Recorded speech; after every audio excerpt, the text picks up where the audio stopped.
সুস্পষ্ট বিচার আমরা পাবো কিনা সেটি নিয়েও একটি সমালোচনা তৈরি হয়েছে।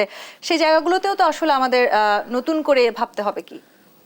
ধন্যবাদ। সুস্পষ্ট না, ন্যায় বিচার, এবং যেটা জনগণের কাছে ন্যায় বলে প্রতীয়মান হবে, বিশ্বাসযোগ্য হবে। বিচার হলেই হবে না, বিচারটি মানুষের কাছে একটা মানে তারা মনে করবে যে একটা ন্যায় বিচার পেয়েছি। কার শাস্তি কত হলো সেটা নয়, ব্যাপারটা হচ্ছে যে একটা ন্যায় বিচার। আমাদের অনেক বিচার নিয়ে কিন্তু অনেক প্রশ্ন আছে। সেই প্রশ্ন আশা করি যে আগামী যে বিচার হবে সেই প্রশ্ন থাকবে না। প্রশ্ন না থাকার জন্যে যথেষ্ট তথ্য উপাত্ত এবং যথাযথ প্রক্রিয়া অনুসরণ করা হবে। যে মামলার কথা বলছেন, আমিও মনে করি, বন্ধু আশরাফ কায়সারও নিশ্চয়ই মনে করবেন যে এই গয়রহ মামলা বা ঢালাও মামলা, তাতে হচ্ছে কি এর এই মামলার গুণ চলে যায়, মানে মামলার যে ভিত্তিটা চলে যায়। আপনি একটা হত্যা মামলা, তার মধ্যে সাবেক প্রধানমন্ত্রী অবশ্যই তিনি প্রধান নির্বাহী ছিলেন, তাকেই করতে পারেন, কিন্তু সাংবাদিক, সংস্কৃতি কর্মী, শিক্ষাবিদ, মানে যে কাউকে, এবং একই ধরনের, মানে একটা হতে পারে যে দুর্নীতিগুলো করেছেন সেগুলোকেও তো আসলে সামনে নিয়ে আসা উচিত। হ্যাঁ, দুর্নীতি, অন্যায়, অপকর্ম, ঘুষ, মানে নানা কিছু আছে। এমনকি ধরেন জনস্বার্থ বিরোধী করছে, মানহানি করেছে।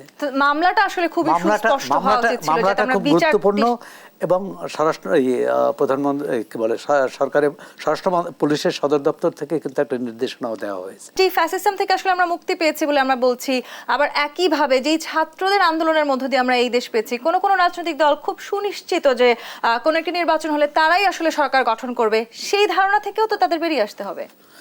বাংলাদেশের যদি বড় দলগুলোর কথা বলেন, তারা কোনো নির্বাচনে হেরেছেন এটা স্বীকার করেন না, যে তাকে ষড়যন্ত্র করে হারানো হয়েছে। আওয়ামী লীগ, বিএনপি দুই দলই। আর জাতীয় পার্টি তো 90-এর পর থেকে মনে করে যে তার বিরুদ্ধে যত নিপীড়ন, যত অত্যাচার, যত ষড়যন্ত্র জাতীয় পার্টির বিরুদ্ধে। সুতরাং এই বড় তিন দলের ক্ষেত্রেই তাদের জনগণের প্রতি আস্থা আছে কিনা এবার সন্দেহ আছে, কারণ তারা মনে করেন যে তারা ছাড়া আর কেউ দল নেই। এটাও কিন্তু ফেসিজম, একদমই। এটাও ফেসিজম। সৌরভ ভাই, জাতীয় পার্টি তাহলে গত 3টে নির্বাচনে তাদের ভূমিকাকে কিভাবে বিশ্লেষণ করে এটি জানা দরকার। এখন কি বলছে জানেন?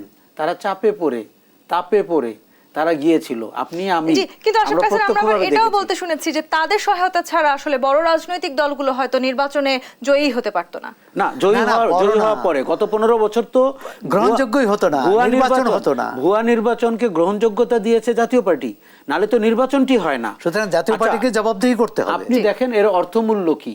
শুধু যে চাপে পড়েছিল তা কি? তা নয়, নানা রকম তো উপঢৌকন, নানা রকম তো আর্থিক সুবিধা। সুতরাং আমরা আসলে এটা খুব কঠিন কাজ। স্বৈরাচারের পতন যত সহজ, গণতন্ত্র প্রতিষ্ঠা কিন্তু তার চেয়ে অনেক অনেক বড়, অনেক অনেক কঠিন। এখন এই যে প্রচলিত ধারায় যে রাজনীতি চলছে, তার থেকে তারা বেরিয়ে আসবে কিনা। 6টি কমিশন হয়েছে, কিন্তু আমি তো মনে করি সবচেয়ে সবচেয়ে গুরুত্বপূর্ণ কমিশন হওয়া উচিত রাজনৈতিক দলের উপর।